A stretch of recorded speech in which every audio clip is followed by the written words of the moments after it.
In the summer of 1949, the Nigeria national team, with a squad of 18 players, traveled to England to play their first official matches against English amateur teams. In their first match, they played against a team called Marine Crosby in front of a crowd of 7,000 in Liverpool and won the game by 5-2. Since then, the country has developed a rich history in this sport. The men's national team has lifted 3 AFCON titles, the women's national team has lifted 11 AFCON titles, and the Olympic team has a gold medal, among many other individual and collective accolades. Going back to that first team that traveled to England, when I found the videos of them training and beating up these teams, while playing barefoot by the way, I kept asking myself, what's the story behind these boys getting there in the first place? So I decided to do some digging. What I found very quickly was that, as with many other things in Nigeria, the history of football is difficult to trace. Even the NFF logo states 1945 as the year it was founded. But Kunle Solaja, the award-winning sports journalist, found evidence in the form of a newspaper advert that the NFF sent an open invite to its very first meeting in 1933. But I digress. In searching for the history, I came across this book called The History of Football in Nigeria by Vibe Boer.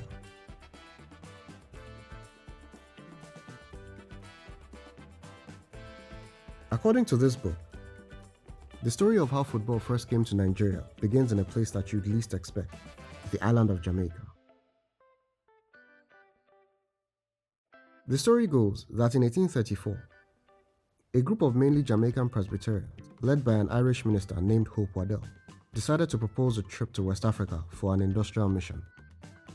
They requested approval for this trip from the Church of Scotland Mission. A decade later, they received an official invite from the Obong of Calabar. Okay, so this brings up a new question. Why are Presbyterians in Jamaica receiving an invite from a traditional ruler in Calabar?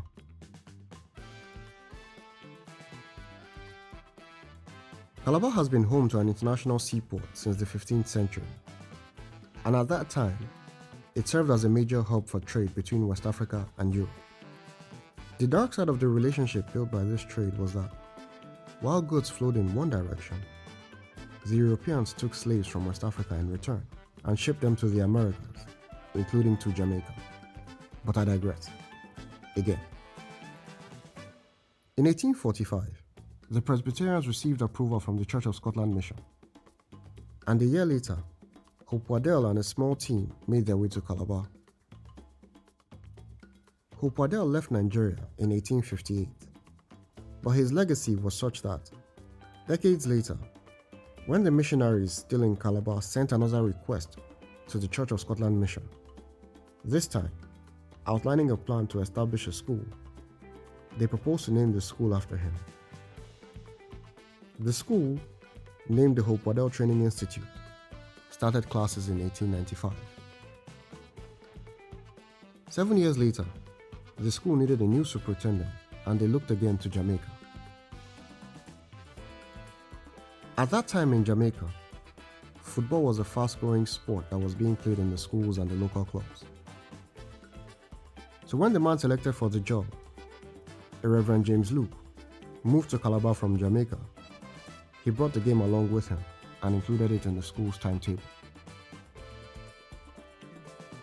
As an aside, when he did this, the parents complained, saying it was a waste of time. But I digress. Again.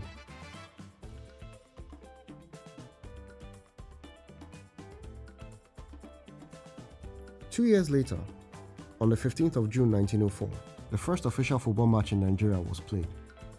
It was a game between the Hope Waddell Training Institute, a team made up of the school's students and staff, and a team from the ship, HMS Thistle. The school won that game 3-2. In 1906, in Calabar again, Nigeria's first cup competition, the Beverly Cup, was held. It became a popular annual event, with different teams in Calabar participating, including the Hope Waddell Training Institute.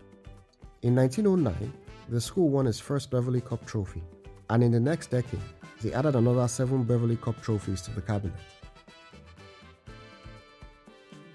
So it was only fitting that when it was time for the Nigeria national team to select its first squad to travel to England, 9 out of the 18 footballers selected were alumni of the Hope Waddell Training Institute.